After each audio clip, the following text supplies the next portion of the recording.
is starting. There we go. All right, so this is the Ritz Carlton. We're in week 12. What we got? One more week left? I think so, or two, or something like that. Getting close. Good deal. So just to do a quick synopsis then, you have James McBride, who's opening a new Ritz Carlton. He's been the general manager for Ritz Carlton for several years. Sounds like he's opened several Ritz Carltons. They have partnered with Millennium Partners, who are the owners. And their manager is Brian Collins. And Brian Collins kind of has his own ideas on how some things should be done. Ritz Carlton, they kind of have their procedures and standards in place. They do a 1 week opening to get all their employees trained, and then they slowly vamp up over the next few months. They start off about 50% and gradually grow that up to right around 80%. From what I understand, Brian Collins, he wants to see if we can maybe vamp that up quicker. But I know James wants to take time to kind of do a soft opening to give them experience and work out maybe some of the kinks. Right. So just kind of going through the questions here. First one says, what is competitive advantage?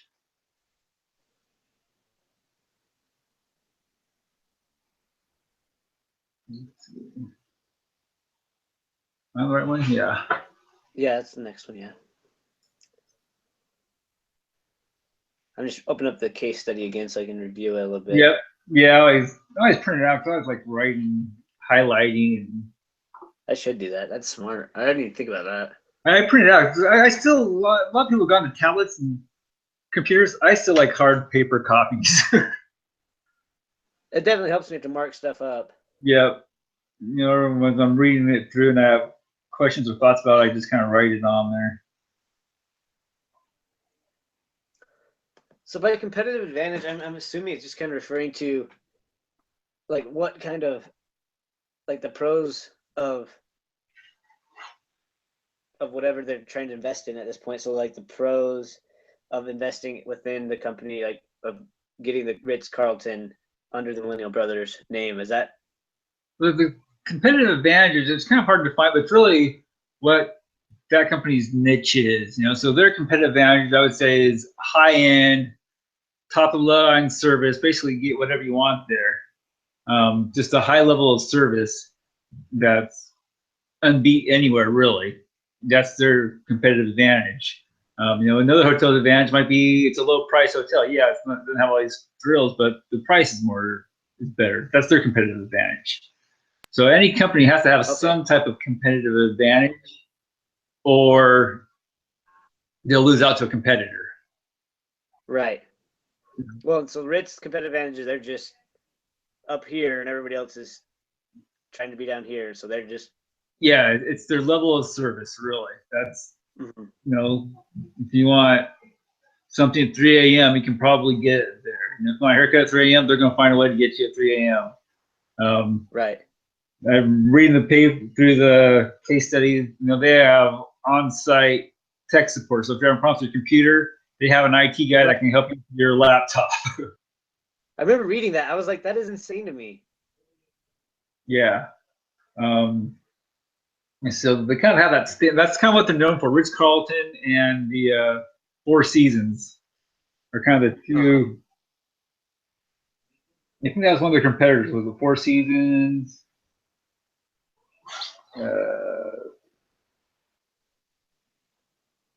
Yeah, Four Seasons is kind of better. So Millennium's also had a couple of contracts with Four Seasons. So for Ritz Carlton, it's important to kind of cement this relationship with Millennium Partners. So down the road, they'll open up a Ritz Carlton instead of a Four Seasons, because Ritz Carlton is more of a management company, really. They have a couple that they own, but most of them are owned by. That was their growth. Their plan for growth was to, we want to open up 2 a year.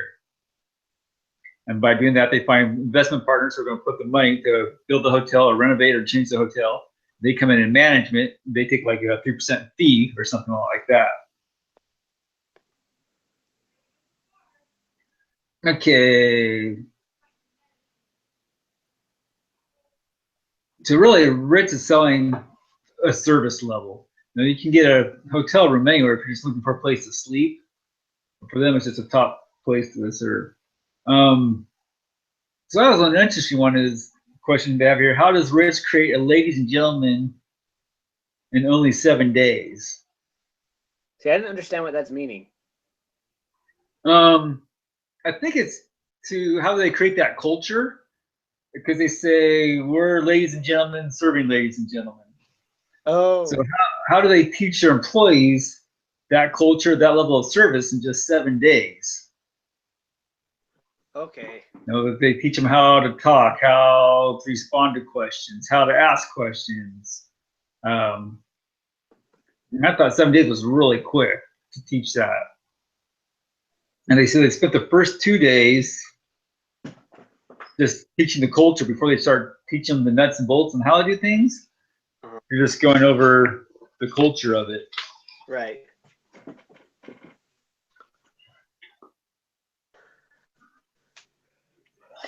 Was it talking about like the 7-day countdown? Is that what it's kind of referring to as well? Yeah, it's referring to the 7-day countdown. Okay, so when they like make the employees, we'll basically switch them into how they want them all to be groomed essentially for the 4 seasons. Exactly. I guessing. Let's see, where was that? It says, yeah, and 7-day count says the first 2 days were devoted entirely to orienting the employees to the Ritz Carlton culture and values, while the remaining 5 days involved more specific skill training and running service. So this 2 days is basically just teaching our values, our culture. Here's what's important to us. Here's what you do for the guests. A basic one, instead of telling the guests, okay, yeah, it's down on the first floor, down that hall, you would like go with the guest, walk them down there, and get them there and show them personally, instead of saying, oh yeah, it's down the hall, around the corner, you'll find it. So it's just teaching that value system. All right, cut out last part. Okay, we're kind of cutting in and out a little bit. So it's interesting because you have these two high-powered managers, two different ideas. Oh, between McBride and Collins? Yeah, McBride and Collins. In the very beginning it says, okay, any changes McBride would have to make doesn't only affect their company and their culture, but could also affect Ritz Carlton brand, because like Collins wanted to do the monogram pillowcases. So if you get monogram pillowcase at this Ritz Carlton, now you'll expect it at the next Ritz Carlton you go to.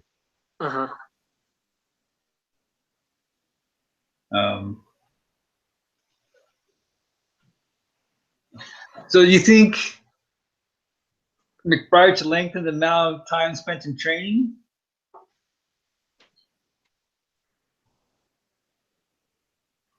It cut out again. I didn't hear what you said. Should McBride lengthen the amount of time in training for the new people coming in? Yep. I don't know. I mean, if it seemed like it was working beforehand. Right, but they're doing the slow vamp up too, though. Yeah. So, yeah. I mean, yeah, that's the one thing. It's hard to argue with success if it's been working and doing well. And they've won multiple awards over multiple years. But on the other side of the industry, if you're not staying fresh and staying new, you might be losing out on something. Right.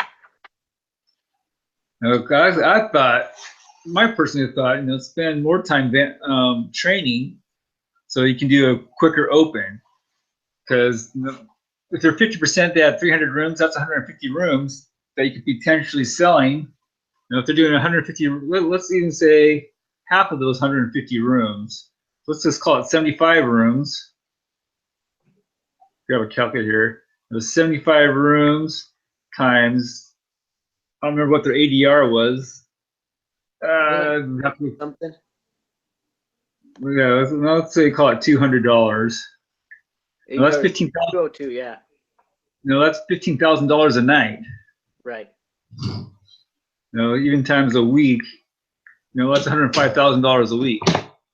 So if they even spent, an extra week or an extra 2 weeks training, maybe do a soft opening with like employees' family or friends or something. If they want to get down the restaurants or the room delivery services, or if they spent another, let's say they spent another $500,000 training, right? They'd recoup that in 4 or 5 weeks. Because I guess it would make sense to just delve in and slowly do it so everybody's trained to do it properly. Because the money, if it all depends how much it's going to cost them to do it. But if they get kind of put in slowly, then they're not going to get overwhelmed all at once. Right. It builds their confidence. If you're selling the service, then you want to make sure that you're going to be able to provide the service. And if they're not ready for it, then I agree. Yeah, I agree with that. Yeah, it's definitely a good argument. It can go both ways. I was trying to find out what they did and just briefly searching, but I can find out kind of what they did. But no, again, if you got these investors, it says, so this kind of reading down here says, if they keep it as is, what expectations do you think the customers would have for the Ritz Carlton that just opened? Now, if it's just open and I'm going to Ritz Carlton, I'm spending $400 a night, I'm going to expect high level of service.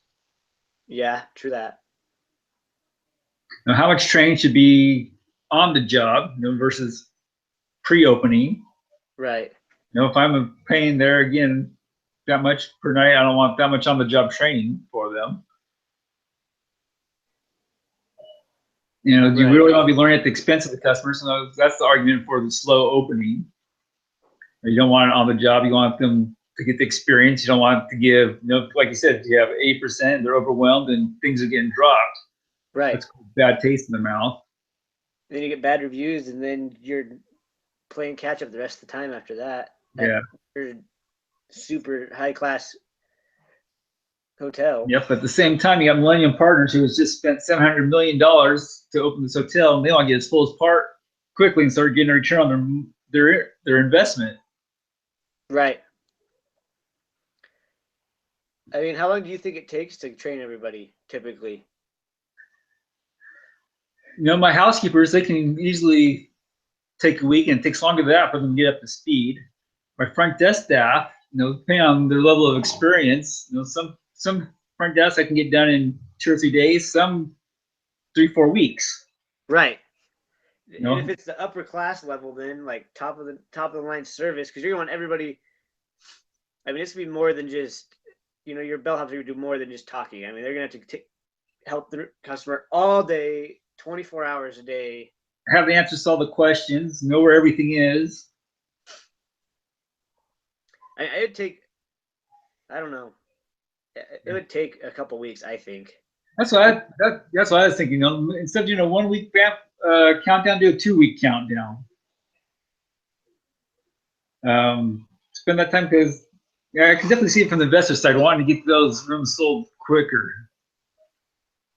But if the quality's not going to be good enough, then that's true. Yeah, getting money, they're going to end up losing money, and they'll get their money back because it's expensive and people are still go. But yeah, get money back. Yeah, well, that's the question is, okay, so you get some people in, let's say you go full, you get people in to have a bad experience, they don't come back, because those people that are coming in, you don't know if those are CEOs, are those representatives of a country, are those event planners.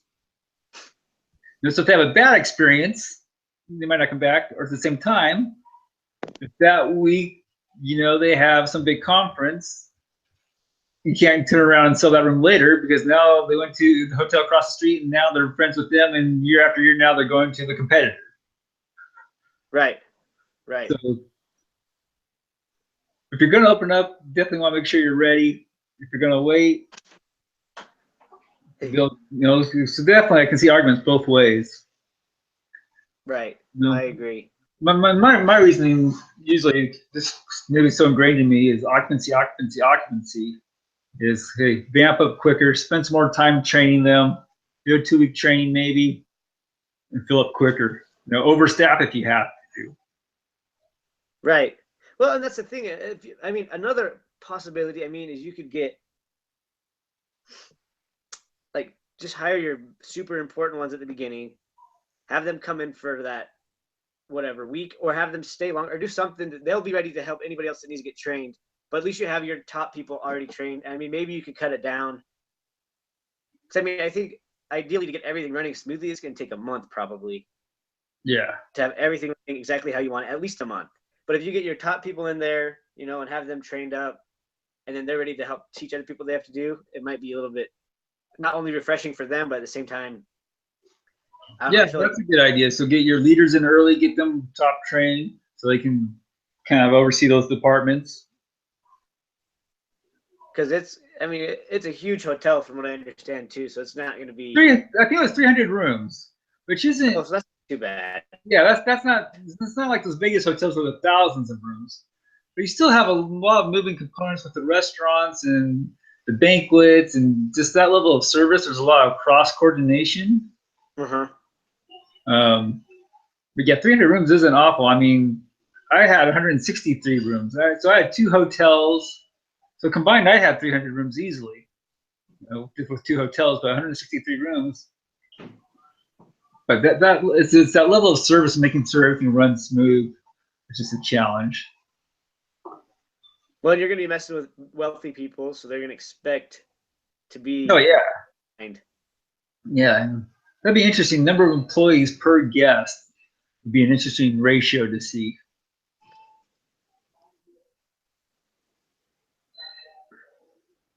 Okay, again, I'm bad at the reading the books. One of the questions here: what principles, if any, from this lesson reading apply to this case? So I'd read the book, but I don't know. It's like the last little chapters, and it's talking a lot about like the 5 dysfunctions, and basically that's all it talks about, like in depth one. And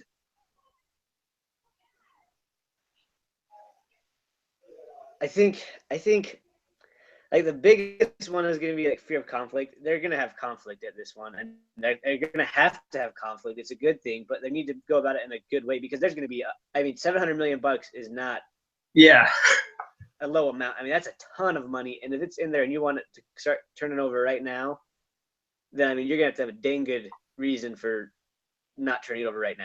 Yeah. You're going to have to. What?